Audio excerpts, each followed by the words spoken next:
Hi friends.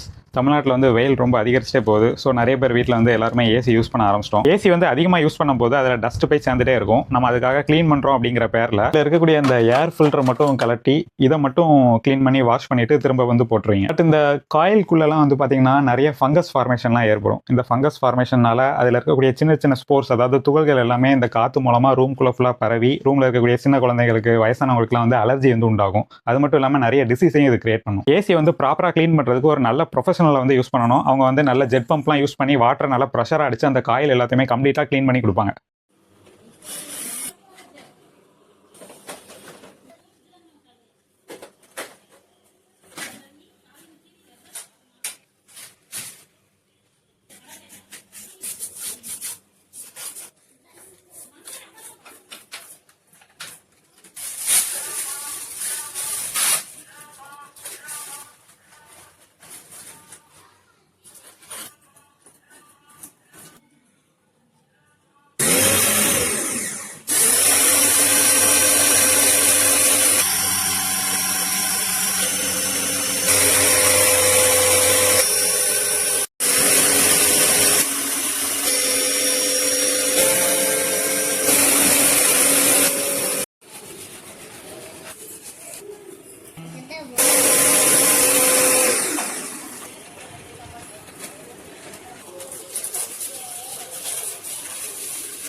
நம்ம ஏசியை வந்து ப்ராப்பராக க்ளீன் பண்ணியாச்சு. நல்ல ஃப்ரெஷ்ஷான ஏர் வந்து நல்ல கூலிங்காக வருது. நீங்களும் ஏசி அதிகமாக யூஸ் பண்ணுறதா இருந்தால் மினிமம் 3 months ஒன்ஸ் ஆகுது இந்த மாதிரி ப்ராப்பரான க்ளீன் பண்ணிட்டு இருந்தீங்கன்னா உங்களோட வீட்டில் உள்ள யாருக்கும் இந்த ஏசினால் உருவாகக்கூடிய அலர்ஜியோ இல்லைனா ஏர்பான் டிசீசஸ் எதுவுமே வராமல் நீங்கள் வந்து தடுக்கலாம். நீங்கள் திருநெல்வேலியில் இருந்தீங்கன்னா உங்கள் வீட்டு ஏசியை இந்த மாதிரி ப்ராப்பராக க்ளீன் பண்ணுறதுக்கு கீழே தெரியுற இந்த நம்பரை கான்டாக்ட் பண்ணிக்கோங்க. இந்த வீடியோ உங்களுக்கு யூஸ்ஃபுல்லாக இருந்ததுன்னா ஒரு லைக் பண்ணுங்கள். மறக்காமல் நம்ம சேனலை சப்ஸ்கிரைப் பண்ணி ஃபாலோ பண்ணிக்கோங்க.